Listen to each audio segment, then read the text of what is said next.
నమస్తే, welcome to 99 TV. West బెంగాల్లో ఎలక్షన్స్కి ముందు ఏం జరిగింది, ఎన్ని వాస్తవాలు దాచిపడ్డాయి, ఎన్ని మాత్రం జనం ముందుకు వచ్చి కనిపించాయి. 25 ఏళ్ల పాటు పోలింగ్ బూత్ చూడని ఒక 25 లక్షల మంది ఓటర్లు వెస్ట్ బెంగాల్లో గడిచిన 25 ఏళ్ళుగా ఉన్నారంటే ఎవరికైనా ఎగ్జాగరేషన్ అనిపిస్తుంది, కానీ అది వాస్తవం. పోలింగ్ బూత్ ఎలా ఉంటుందో కూడా తెలియలేదు. పుట్టి ఉద్దెరిగినప్పటి నుంచి పోలింగ్ బూత్ చూడని వాళ్ళు మన ఎన్నికల్లో చూశారు. ఎస్ఐఆర్ పుణ్యమా అని, స్పెషల్ ఇంటెన్సివ్ రివిజన్ పుణ్యమా అని. But other side of the coin Trinamool Congress ఎలా ప్రొజెక్ట్ చేసింది అంటే ఇది ఉద్దేశపూర్వకంగా మోదీ అమిత్ షా ద్వయం చేసిన రాక్షసకాండ అనే చూపించే ప్రయత్నం చేసింది. బట్ జనం గమనించారు. ఇంతకీ ఆవిడ క్లెయిమ్ చేసిన 100 నియోజకవర్గాల్లో ఫ్రాడ్ జరిగిందని క్లెయిమ్ చేసింది. ఆ క్లెయిమ్ చేసిన 100 నియోజకవర్గాల్లో ఆవిడ పార్టీ ఓడిపోయింది కాంగ్రెస్ వల్ల, సిపిఎం వల్ల, బీజేపీ వల్ల కాదు. కనీసం 83 నియోజకవర్గాలు. ఈ లెక్కలన్నీ కూడా వచ్చినాయి.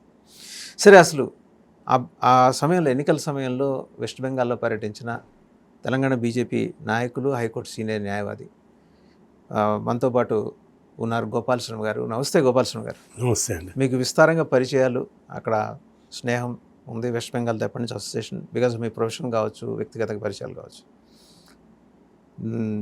ఐ థింక్ ఒక 10-15 days you are there. 7 days ఉన్నారు అక్కడ. మీరు వెళ్ళారు కదా గ్రౌండ్లో, మీకు ఎలా అనిపించిందండి?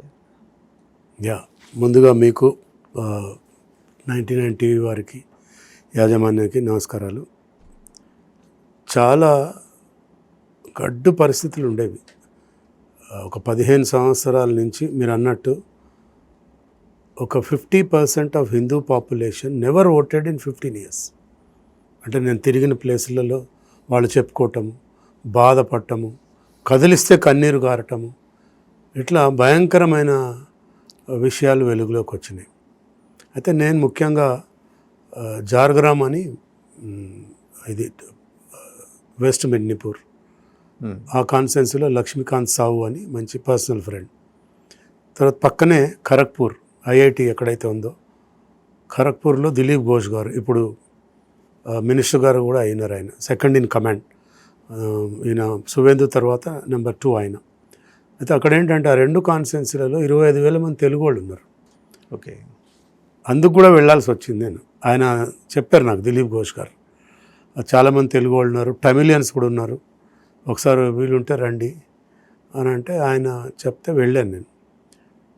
ఆ తెలుగు వాళ్ళు కూడా బీజేపీలో ఉంటూ టీఎంసీకి పనిచేస్తున్నారు 15 ఏళ్ళ నుంచి. ఎందుకంటే చంపేస్తారు సార్ మమ్మల్ని. 3 తెలుగు కౌన్సిలర్స్ ఉన్నారు, వెంకటేశ్వర్లు, రాంబాబు, సురేష్. వాళ్ళు మాట్లాడితే వాళ్ళ ఇండ్లలోకి తీసుకుపోయి మొత్తం గత 15 సంవత్సరాలుగా అసలు ఎన్ని రేపులు అయినాయి, ఎన్ని మర్డర్స్ అయినాయి, వాళ్ళ చుట్టుపక్కల ఉన్న బెంగాలీస్ని పిలవటం, వాళ్ళతో కూడా మాట్లాడించటం. నాకు వాళ్ళు ఏదో బెంగాలీలో బాధపడి చెప్పుకోవటం, ఈయన తెలుగులో నాకు చెప్పటం చూస్తుంటే ఈ 15 ఏళ్లలో మీరు నమ్మరండి 34,000 రేపులు అయినాయి. 5 లక్షల మంది girls and boys under 16-14 years missing. 5 లక్షల మంది.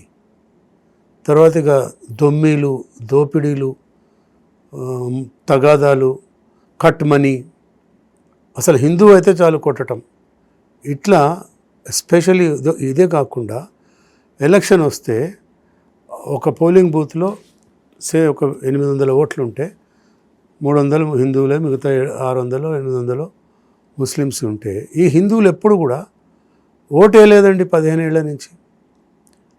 ఎవరో తప్పిపోయి వేస్తే కూడా వాళ్ళ ఇళ్లలోకి దూరి బయటికి లాక్కొచ్చి ఆ మగవాళ్ళని చెట్టుకు కట్టేసి చంపేయటం, ఆ ఇంట్లో ఉన్న ఆడవాళ్ళని రేప్ చేయటం.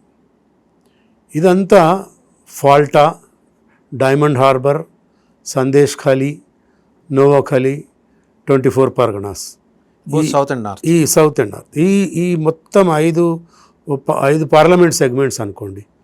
అంటే 5 పార్లమెంట్ సెగ్మెంట్స్ అంటే 35 అసెంబ్లీ కాన్స్టిట్యున్సీలు. ఇదే దౌర్జన్యం. వాళ్ళు చెప్పుకొని అసలు ఎంత బాధపడతారంటే. ఇంకోటి, దీని అంతటికి కూడా మూలం ఎక్కడి నుంచి వచ్చింది ఒకవేళ మనం ఆలోచిస్తే, మనకు 1946 16th August నాడు ఆల్ ఇండియా ముస్లిం లీగ్, అప్పటికే వాళ్ళు మన ఇండియా పార్టీషన్ అడుగుతారు.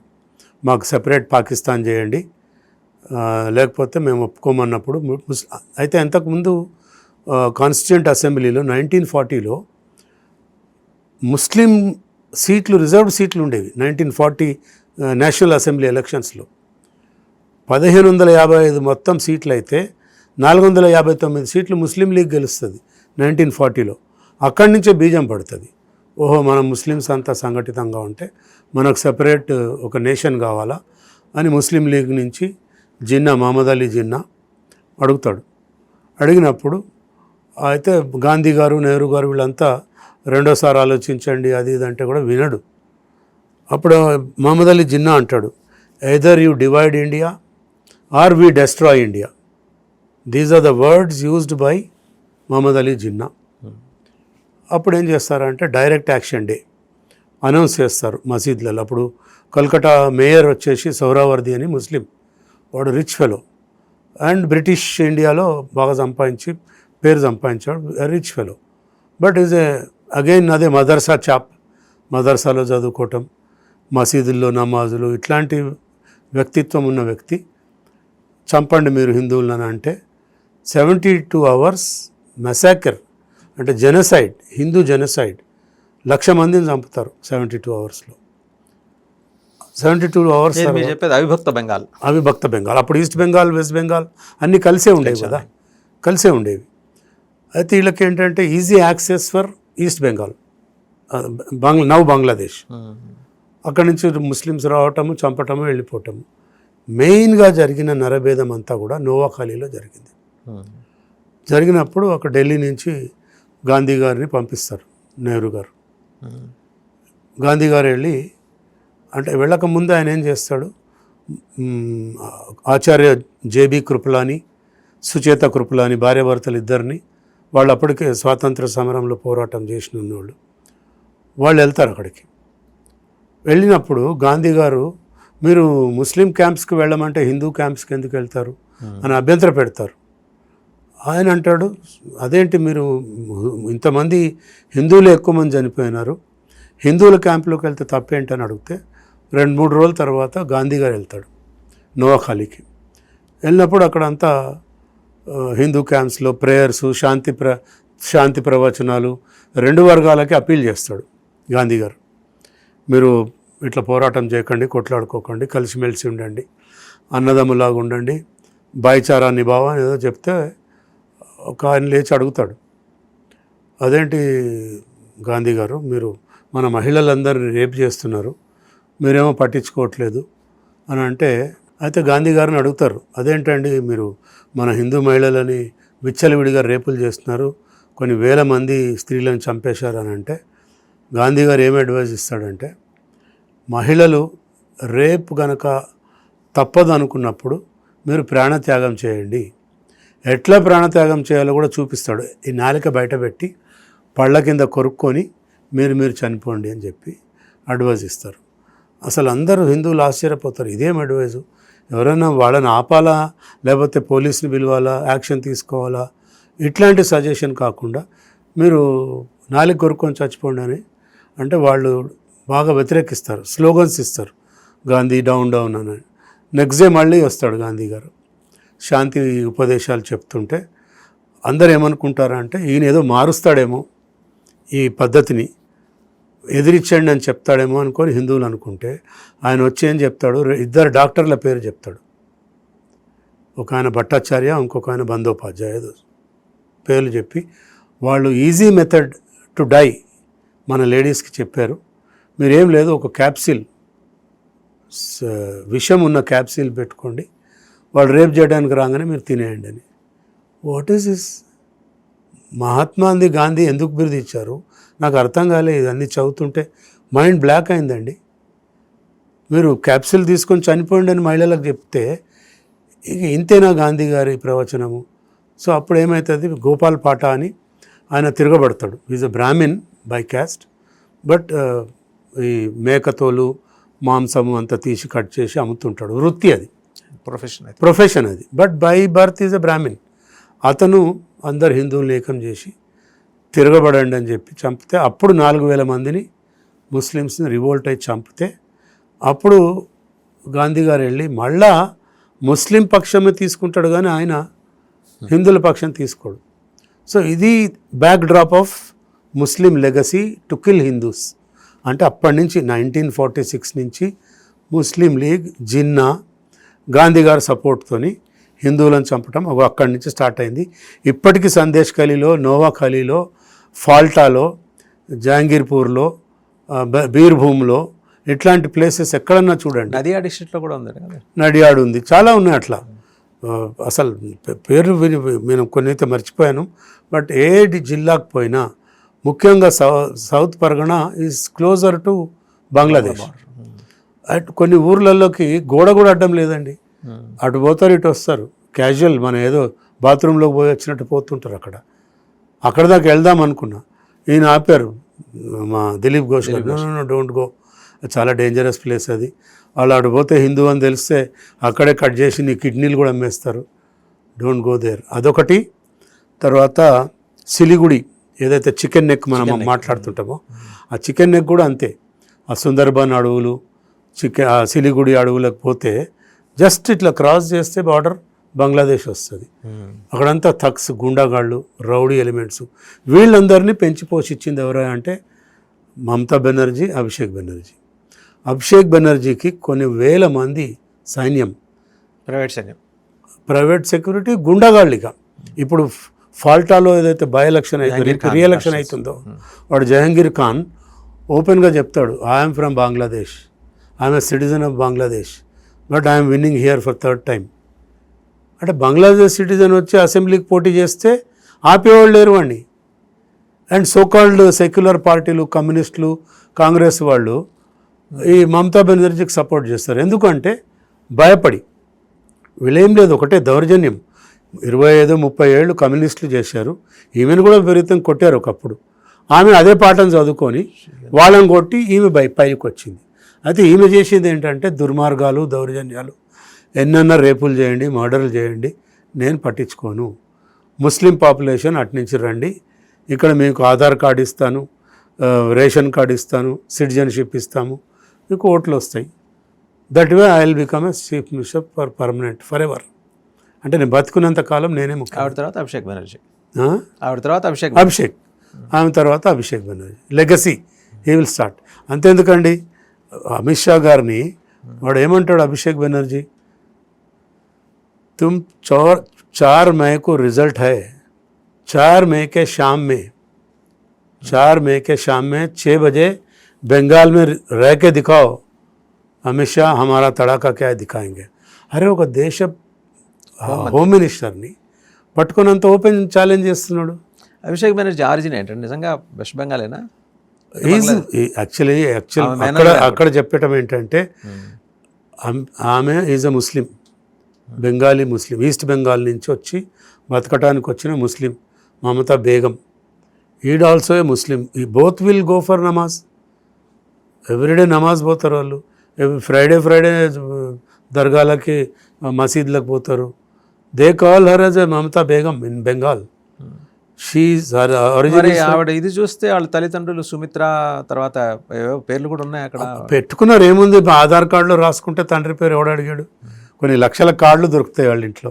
నిన్న చూశాను పేపర్లో, సువేందు అధికారి గారు ముఖ్యమంత్రి అయిన తర్వాత ఎన్నో టీఎంసీ ఆఫీసుల మీద రేడ్ చేస్తే లక్షల రేషన్ కార్డులు, లక్షల ఆధార్ కార్డులు, అన్ని ముస్లిం పేర్లే. 99% ముస్లిం పేర్లు ఉన్న ఆధార్ కార్డులు, రేషన్ కార్డులు దొరుకుతాయి. అక్కడి నుంచి వచ్చిన వాళ్ళు, లోకల్స్ కాదు, అక్కడి నుంచి వచ్చిన వాళ్ళే. వాళ్ళని వాడుకోవటం, మళ్ళీ పంపించేయటం, ఓట్ల నుంచి పంపించేస్తారు. అయితే ఎప్పుడైతే ఎస్ఆర్ వచ్చిందో, ఎస్ఐఆర్ వచ్చిందో, ఆ 27 లక్షలు 90 లక్షలు తీసేశారు. యాక్చువల్గా అదంతా పర్మనెంట్గా మూవ్ అయిన వాళ్ళవి, వేరే రాష్ట్రాలకి బతుకు తెరువు కోసం, లేకపోతే చనిపోయిన వాళ్ళవి, లేకపోతే బంగ్లాదేశ్కి వెళ్ళిపోయిన వాళ్ళ పేర్లే ఆ సర్లో తీసేసినవి అవే. 60 లక్షలు తీసేసామనేది చెప్తున్నారు. అందులో 30 లక్షలు మతువా క్యాస్ట్ వాళ్ళకి తీసేసారు. హిందూ ఓట్లు కూడా పోయినాయి. Hindu Dalit community major chunk of voters, వాళ్ళు చాలా పెద్ద ఎత్తున వన్ సైడ్ వేశారు మొన్న వాళ్ళంతా. వాళ్ళ ఓట్లు కూడా పోయినాయి కదా. బట్ వీళ్ళు ఇప్పుడు నిన్న నేను కపిల్ సిబ్బల్ ఏదో ఇంటర్వ్యూ తీసుకుంటున్నాడు ఢిల్లీలో. ఎవరివి? బెంగాల్ ఎలక్షన్స్ గురించి. ప్రశాంత్ భూషణ్, తర్వాత మదన్ బి లోకూర్ అని ఈజ్ సుప్రీంకోర్టు రిటైర్డ్ జడ్జ్, మన దగ్గర కూడా చేశాడు చీఫ్ జస్టిస్గా. మదన్ బి లోకూర్, ప్రశాంత్ భూషణ్, ఇంకెవరు ముగ్గురిని ఈయన ఎంత అమాయకంగా అడుగుతున్నాడంటే కపిల్ సిబ్బలు ఇన్ని లక్షల ఓట్లు తీసేశారు. మోడీ గారికి, అమిత్ షా గారికి ఎలక్షన్ కమిషన్ వాళ్ళకి సపోర్ట్ చేయటం వల్ల గెలిచారు, మీ ఒపీనియన్ ఏంటని ఈయన అమాయకంగా అడుగుతున్నాడు. వాళ్ళు ఏదో సొల్లు వాగుడు వాగుతున్నారు. మరి ఆయనే అంత సుప్రీంకోర్టు సీనియర్ మోస్ట్ అడ్వకేట్, పేరున్న వ్యక్తి, టాప్ 5లో అడ్వకేట్సీలో వస్తాడు ఆయన. మరి ఎప్పుడన్నా బెంగాల్లో 34,000 రేపులు అయినాయి, ఇన్ని దొమ్మిలు అయినాయి, ఇన్ని మర్డర్లు అయినాయి, ఇంతమందిని అబ్డక్షన్ చేశారు, 5 లక్షల మందిని అమ్మాయిలని అబ్బాయిలని ఎత్తుకుపోయినారు, కిడ్నాప్ చేశారు, ఇదేంటి అని ఎప్పుడన్నా అడిగాడా కపిల్ సిబ్బల్? పోనీ వీళ్ళన్నా ఎక్కడన్నా ఏదైనా ఫోరంలో మాట్లాడారా? అంటే మెలైన్ చేయటం, బద్నాం చేయటం, బీజేపీ అనేది ఉండకూడదు. వీళ్ళందరికీ సోర్స్ అంటే జార్జ్ సోరోస్, అక్కడ అమెరికా నుంచి ఫండింగు, సపోర్టు. ఇప్పుడు పిచ్చివాగుడంతా వాగేది రాహుల్ గాంధీ, వాడికి సపోర్ట్ ఎవరా అంటే ఆయన పేరేంటి, లండన్లో ఉంటాడు, శామ్ పెట్రోడా. ఈ లూజ్ టాక్ చేసేదంతా కూడా శామ్ పెట్రోడా అడ్వైజ్ మీదనే. మోడీ మేరేసే డర్ గయా, అరే మోడీ సరెండర్. ఏంది భాష అసలు? ఓ లీడర్ ఆఫ్ అపోజిషన్ మాట్లాడే భాషేనా? So very bad, unfortunate. ఇప్పుడు ఈ సొరంగాలు తర్వాత ఇందాక మీరు చెప్పారు ఫాల్టా కాన్స్టిట్యున్సీ, ఇంకోటి డైమండ్ హార్బర్, సందేశ్ కలి, వాళ్ళ కొంపల్లోంచి బంగ్లాదేశ్కి సొరంగాలు ఉన్నాయంట. ఎస్, ఉన్నాయి కదా. నిన్న టీవీలో రాత్రి నేనే చూశాను. డైరెక్ట్గా ఒక చెరువు ఉంటుంది, ఊరవతల చెరువు కింది నుంచి సొరంగాలు. ఏదో అట్లా పోతారు, ఇట్లా వస్తారు. వాళ్ళందరికీ రెడీగా ఉంటారు టీఎంసీ కార్యకర్తలు, వెల్కమ్ చెప్తారు, తీసుకుపోతారు. వాళ్ళకి 4 గుడిసెలు వేసిస్తారు, వాళ్ళకి ఆధార్ కార్డులు, రేషన్ కార్డులు అన్నీ వస్తాయి. ఏంది, వాట్ ఈస్ దిస్ అసలు? నిజంగా ఆయన పాపం, నేను 3 రోజులు ఆయనతో తిరిగాను, దిలీప్ ఘోష్ గారితో. ఎక్కడ పోయినా భయంగా ఆప్ జాయియే హిందువులు, ఆప్ జాయియే హమ్ ఆప్కు దాల్తే, సీక్రెట్గా ఎవడన్నా వింటున్నాడేమో మళ్ళీ. అంత ఘోరంగా పరిస్థితులు ఉన్నాయి అక్కడ. సో ఇంకో మాట కూడా చెప్పాలి. రాగానే 3 టాప్ కాప్స్ని, former police commissioner of Kolkata and 2 deputy police commissioners, అందులో ఒక ఉమెన్ ఆఫీసర్ కూడా ఉన్నారు. ఈ మీకు ఆర్జికర్ హాస్పిటల్ విక్టిమ్ కేసులో తప్పుదోవ పట్టించడం, విక్టిమ్ ఫ్యామిలీకి ముగ్గురిని, ఇది కాక ఇంకొక 60 మంది లైన్లో ఉన్నట్టుగా. ఎస్, మొత్తము 60-62 మంది ఐపీఎస్ ఆఫీసర్లు, 30-35 మంది ఐఏఎస్ ఆఫీసర్లు. అంటే వాళ్ళు కూర్చోమంటే కూర్చోవటం, లేవమంటే లేవటం. మొన్న నెక్స్ట్ డే సువేందు గారు సీఎం అయిన next day Kalighat police station ఉంటుంది, అక్కడ ఎస్ఐగా పనిచేసినాడు, వాడే సిఐ అవుతాడు, వాడే డిఎస్పీ అవుతాడు, వాడే ఎస్పీ. 15 ఏళ్ల లోపల ఎస్ఐ ఉన్నాడు ఎస్పీ అయిపోతాడు. అవుట్ ఆఫ్ టర్న్ ప్రమోషన్ ఇచ్చి అతన్ని డీసీపీగా చేస్తాడు. ఆయన పని ఏంటంటే కిడ్నాప్లు, రేపులు చేసిన వాళ్ళని రక్షించాలి. దీది ఏది చెప్తే అది వినాలా. కట్మనీ, ఎక్స్టార్షను. ఆయన పారిపోతుంటే పట్టుకున్నారు మొన్న ఎయిర్పోర్ట్లో, పట్టుకొచ్చి జైల్లో వేశారు. అట్లా 60 మంది ఐపీఎస్ ఆఫీసర్లు ఉన్నారు. అసలు ఐపీఎస్ చదువుకున్న వాళ్ళు, ఆల్ ఇండియా సర్వీస్ వాళ్ళు ఎంత గౌరవంగా, ఎంత హుందాగా ఉండాలా. ఇక్కడ మరి భయపడా, డబ్బులకు లొంగిపోయా, వ్యామోహం వాళ్ళకు కూడా ఉంటుంది కదా, వ్యామోహమా, ఇట్లాంటివన్నీ కూడా ఒక ఐపీఎస్ చేస్తే ఇక మనం ఎక్కడికి పోతుంది ఈ దేశం, ఎట్టిపోతుంది. మొన్న మనం చూసాం, అదేంటి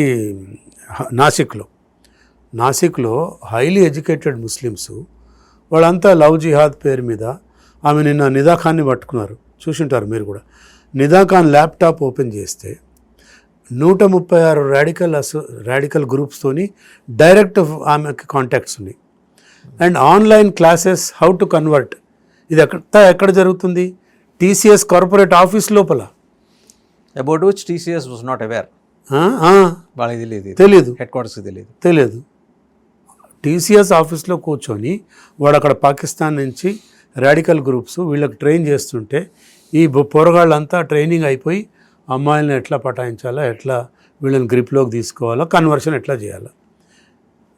ఎటు పోతుంది ఇండియా? అందుకే అంబేద్కర్ గారు అప్పుడే అంటారు, 45లోనే బుక్ రాస్తాడు ఆయన, పార్టీషన్ అండ్ కాఫిర్స్ అనేదో రాశాడు ఒకటి. అందులో క్లియర్గా రాస్తాడు, Muslims they never accept Indian constitution అని చాలా బాగా రాస్తాడు. And Muslims they are never for the country and they never safeguard the interest of the country. They are always against the country. If they come to power they will implement sharia కానూన్ in the country. అదే చాలు కదా. ఇప్పుడు మనం ప్రతిరోజు పొద్దున్న లేచి constitution book పట్టుకుంటాడు ఆయన, ఎవరు పెద్ద మనిషి, లీడర్ ఆఫ్ అపోజిషన్. మరి అదే అంబేద్కర్ గారు ఏం రాశారో కూడా చెప్పాను. ఆయన ఏం చెప్తాడు, ఆయన గారు చెబుతాడు ఆయన. సో చాలా అన్ఫార్చునేట్. ఇది సార్ ఇప్పుడు ఈ 4-5 బార్డరింగ్ డిస్ట్రిక్ట్స్ గురించి మీరు చెప్పారు, అందులో కొన్ని 2-3 జిల్లాలు మీరు వెళ్ళారన్నారు. నేనేదంటే ఈ సొరంగాల తవ్వకానికి అవతల నుంచా యువతల నుంచా 2 వైపుల నుంచి సపోర్ట్ ఉందా? బంగ్లాదేశ్ నుంచి తారిక్ రహమాన్ గవర్నమెంట్ ఈ రోజు ఉన్న ఎందుకంటే అతన్ని కూడా ఒకప్పుడు జమాతే ఇస్లామీ సపోర్ట్ చేసింది, అతను అరాచకాలకు పాల్పడినాడే. ఇవాళంటే ప్రధానమంత్రి అయ్యి శుద్ధ పుస్తకబులు చెబుతున్నాడేమో కానీ ఇప్పుడు ఆ బార్డర్ జిల్లాలకి అవతల గెలిచిందంతా జమాతే. ఇన్ఫిల్ట్రేషన్స్ మొన్నటి వరకు నడిచినాయంటున్నారు, ఇంకా కూడా ఉన్నారంటున్నారు. ఇప్పుడు ఈయన 2 కమిషన్లు ఏర్పాటు చేశాడు. తర్వాత సరే ల్యాండ్ ట్రాన్స్ఫర్ చేశాడు, ఫస్ట్ ఆఫ్ ఆల్ BSF 600 ఎకరాలు ట్రాన్స్ఫర్ చేశాడు. ఇవన్నీ అంటే ఏది మొత్తం ఉన్న బార్డర్ 2217 కిలోమీటర్లు, అందులో 600 కిలోమీటర్లు అసలు బార్డర్ లేదు. అది ఉన్నదాన్ని స్ట్రెంథెన్ చేయడం, లేని చోట కొత్త కట్టడం. ఈ క్రమంలో ఈ సొరంగాల్ని డిస్మాంటిల్ చేయడానికి ఈ మేనమేషాలు ఎందుకు? స్పెషల్ ఫోర్స్ని అజయ్ పాల్ శర్మని దించారు కదా, పంపించేస్తే అయిపోతుంది. అయితే చాలా ఇంట్రెస్టింగ్ క్వశ్చన్ ఇది. ఎప్పుడైతే అసలు వీళ్ళు they never expected that they will lose the election, over కాన్ఫిడెంట్గా ఉన్నారు. అందుకే వాడు ఫాల్టాలో వాడు ఓపెన్గా శర్మ గారు వెళ్తే IPS ఆఫీసర్ని బెదిరిస్తాడు చూడు. ఆయన అంటాడు, కాయిదే మే రహో నైతో కానూనన్ కార్వాయి హోగా. చాలా మంచి లాంగ్వేజ్లో చెప్పాడు. ఇప్పుడు వాడు క్యాన్వాసింగ్కే రావట్లేదు లాస్ట్ 1 వీక్ నుంచి. ఎల్లుండి అనుకుంటా కదా, ఇవాళ ఏదో వెళ్ళినట్టున్నాడు. ఇవాళతో లాస్ట్ ఇవాళ ఎల్లుండి ఎలక్షన్. అయితే ఎప్పుడైతే అసలు BSF కండ్లు కప్పి వాళ్ళని కూడా బెదిరించారండి, లోకల్ పోలీసు BSFని కూడా. వాళ్ళు కూడా ఏం చేస్తారు, నెంబర్ వాళ్ళది ఎక్కువ వీళ్ళది తక్కువ. వాడు అక్కడి నుంచి రోజు 1500 మంది నుంచి 2000 మంది లేబర్ పని చేస్తామని చెప్పి ఇక్కడ దాటి వస్తారు. అస్సాంలో కూడా అంతే కదా, బ్రహ్మపుత్ర రివర్ దాటుతారు, గౌహతికి వస్తారు, లేబర్ పని చేస్తారు, 1000 మంది వస్తారు, 200 మంది ఇక్కడ ఉంటాడు, 800 మంది వెళ్ళిపోతారు. ఇది ఇప్పుడు కాదు కదా, 1980 నుంచి జరుగుతుంది అస్సాంలో. బెంగాల్లో కూడా అంతే, వెస్ట్ బెంగాల్లో వీళ్ళు అందరూ సపోర్ట్ చేస్తారు, ఓట్ బ్యాంక్ క్రియేట్ చేసుకుంటారు. సో ఇక్కడ ఏంటంటే బార్డర్ అవతల మనకు విచ్ఛిన్నకర శక్తులు పనిచేస్తాయి, త్రూఅవుట్ ద ఇయర్ అదే పని వాళ్ళకి. ఇక్కడ వాళ్ళకి సపోర్ట్ చేసేవాళ్ళు TMC కార్యకర్తలు రెడీగా ఉంటారు. Easy money, extortion money, and they are getting pleasure out of it, pleasure in all the ways. So ఇప్పుడు BSF కానీ మన ఆర్మీ వాళ్ళు కానీ వెళ్ళి ఫస్ట్ ఫేజ్లోనే ఆ మొత్తం సొరంగాలు డిస్మాంటిల్ చేస్తారు. పర్మనెంట్ బార్డర్ 600 కిలోమీటర్ల బార్డర్ కట్టేస్తారు. 6 నెలలు అంటున్నారు, 1 year అవ్వచ్చు. But where there is a commitment they can achieve goals. అంతకుముందు కమిట్మెంటే లేదు కదా. రండిరా బాబు మీకు ఇక్కడ వెల్కమ్ చెప్తామని చెప్పి వాళ్ళని. బట్ 50 ఏళ్ల జాడ్యం 1 సంవత్సరం, నేను ఒకరోజు ఓవర్నైట్ అంటలా, 1 సంవత్సరంలో ఆ జాడ్యాన్ని తొలగించగలమా అంటే ఇట్ టేక్స్ టైం. ఇప్పుడు ఇన్నేళ్ళు విచ్చలవిడిగా వాళ్ళు ఆడింది ఆట, పాడింది పాటగా జరిగింది. వాళ్ళకు కూడా కష్టమవుతుంది. నిన్న ఆయన సువేంద్ర అధికారి చెప్పాడు, బక్రీద్ వస్తుంది, మీరు నమాజులు చేసుకుంటే ఇంట్లో చేసుకోండి, రోడ్ల మీదకి వస్తే నడవదు. సేమ్ థింగ్ నిన్న యోగి ఆదిత్యనాథ్ గారు చెప్పారు. అదే ఆల్రెడీ వాళ్ళు అక్కడ మీటింగ్స్ పెట్టారు ముస్లిం మత పెద్దలతోని. నమాజ్ అనేది ఇళ్లలో చేసుకోవాలా, లేకపోతే మసీద్లో చేసుకోండి. యోగి గారు అయితే షిఫ్ట్ చేసుకోండి, 2 షిఫ్ట్లు 3 షిఫ్ట్లో చదువుకోండి, కానీ పబ్లిక్ రోడ్ని డిస్టర్బ్ చేయడానికి మీకు ఎవరు అధికారం ఇచ్చారు? Open challenge. సువేందు అధికారి ఇప్పటికే 100 బుల్డోజర్లు తెప్పించాడు. యోగి గారు మోడల్ ఇంప్లిమెంటేషన్ స్టార్ట్ అయిపోయింది. అంత సోషల్ మీడియా ప్రచారమే బుసా, అందులో నిజం లేదంటున్నారు. లేదండి, మేము రోజు మాట్లాడుతుంటాం కదా, నాకు చాలామంది ఫ్రెండ్స్ ఉన్నారు, ఇండస్ట్రియలిస్ట్ ఫ్రెండ్స్ ఉన్నారు, బ్యాంకర్స్ ఫ్రెండ్స్ ఉన్నారు, అడ్వకేట్స్. నేను కలకట్టాకు తెలుగు రాష్ట్రాల్లో బుల్డోజర్లు ఉన్న వాళ్ళు చాలా మంది ఉన్నారు సార్. అక్కడ పంపిస్తే మంచి బిజినెస్ అవుతుంది. పంపాలా, ఇక్కడ కూడా బిల్డోజర్స్ పంపాలా. అయితే సో అక్కడ నాకు తెలిసి 100 బుల్డోజర్స్ తెప్పించాడు. ప్రతి టీఎంసీ ఆఫీస్ ఈజ్ ఏ అక్రమాలకి అడ్డా, క్రైమ్కి అడ్డా. అది మర్డర్లు రేపులు వాడారే బెట్టు కట్టుకుంటారు. మన ఆ పిల్లోడు చెప్తున్నాడు కార్పొరేటర్, సార్ 2-3 పోరాళ్ళు ఆడ కూర్చుంటారు, గాంజాయి తాగుతారు, బెట్టు కట్టుకుంటారు. అక్కడి నుంచి ఎవరైనా అమ్మాయి వస్తే అరే ఓ లడికీకు మై ఉఠాలేవుగా అని వీడు బెట్టు కడతాడు. ఎంత 50 రూపాయలే. 50 రూపాయలు బెట్టు కట్టి అమ్మాయిని ఎత్తుకుపోతాడు, రేప్ చేస్తాడు, మర్డర్ చేస్తాడు. This was a practice going on for several years. ఏం చేస్తుంది సార్ 15 ఏళ్ళు ఆవిడ ఉమెన్ బీయింగ్ ఉమెన్ ఏం చేస్తుంది? అది ఆమెకు ఓట్లు కావాలా, నేను నా కొడుకు అధికారంలో ఉండాలా, లైఫ్ లాంగ్ బతికినంత కాలం ముఖ్యమంత్రి నేనే ఉండాలా, అంతే. ఇంకా అయితే ఇంకోటి, మొన్న మన దగ్గర కొత్త పార్టీ పెట్టిన దొరసాని ఉంది. ఆ దొరసాని ఏం చెప్తుంది, మొన్న ఎన్నికల ముందు బెంగాల్లో ఎవరైనా మీకు తెలిసిన వాళ్ళు ఉంటే మమతాకు ఓటేయండి అని చెప్తుంది. అంటే వీళ్ళు కూడా సేమ్ మైండ్ సెట్. అక్కడ బెంగాల్ లాగా ఇక్కడ తెలంగాణలో చేద్దామని ప్లాన్ చేశారు వీళ్ళు, అందుకే ఇంటికి పంపించారు. ఇక ఆ కొత్త పార్టీ కూడా అదే లైన్స్లో నడుస్తుంది, నడవద్దని కోరుకుంటున్నాను. ఇంకా ఇప్పుడు అదర్ డెసిషన్స్ మీరు చూసారా, ఫస్ట్ క్యాబినెట్లోనే 6 మేజర్ డెసిషన్స్ తీసుకున్నారు. ఒకటి ల్యాండ్ ట్రాన్స్ఫర్, 2 ఆయుష్మాన్ భారత్, ఆవిడ ఒప్పుకోలేదు కదా, ఫెడరల్ స్ఫూర్తికి విరుద్ధం అంది. అండ్ 3వది వచ్చేప్పటికి సరే వెల్ఫేర్ స్కీమ్స్ మీద కూడా ఒక డెసిషన్. అండ్ అన్ఎంప్లాయ్మెంట్ మెయిన్ ఏంటంటే ఆయన ఇండస్ట్రియల్ గ్రోత్ మీద ఫోకస్ పెట్టినట్టు కనిపిస్తున్నారు. ఉన్న ఇండస్ట్రీస్ దండం పెట్టి పారిపోయిన పరిస్థితి, అటు కమ్యూనిస్టులు ఇటు మమతా ఇద్దరు చేశారు కదా. ఇప్పుడు ఒక్క సంవత్సరంలో దీన్ని రిపేర్ చేయాలంటే అంటే సామాన్యమైన విషయం కాదు, పెద్ద ఛాలెంజ్ ఉంది. ఇంకా 2 ఏళ్ళలో మళ్ళీ పార్లమెంట్ ఎన్నికలకు వెళ్ళాలి. ఈ లోపల జనామోదం కనీసం 50% అయినా పొందే అవకాశం బీజేపీ ఇక్కడ ఉందా? అయితే గతంలో 50% అంటున్నానండి. 6700 ఇండస్ట్రీస్ పంపించేసింది ఈమె ధాటికి తట్టుకోలేక. మనం చూసాం నందిగ్రామ్లో టాటా కంపెనీని ముప్పతిప్పలు పెట్టి 1,00,000 మందికి ఎంప్లాయ్మెంట్ వస్తే అక్కడి నుంచి టాటా కంపెనీ తీసేసింది. ఆ తర్వాత 6700 ఇండస్ట్రీస్ పోయినాయి. తద్వారా 2 నుంచి 3 లక్షల నుంచి 5 లక్షల ఎంప్లాయ్మెంట్ పోయింది. ఇప్పుడు ఫస్ట్ ప్రయారిటీలో గవర్నమెంట్ ఆఫ్ ఇండియా చాలామందిని ఇన్వెస్టర్స్ రమ్మని చెప్పి అడుగుతూ ఉన్నారు. ఓవర్ ఎ పీరియడ్, అంటే వెంటనే మీరు అన్నట్టు 1 ఇయర్లో అయ్యే పని కాదు. ఇండస్ట్రీస్ రావాలా, వాళ్ళ ఇన్వెస్ట్మెంట్స్ జరగాలి, గవర్నమెంట్ పర్మిషన్స్ రావాలి, ఇవన్నీ జరగడానికి 1 ఇయర్ పడుతుంది.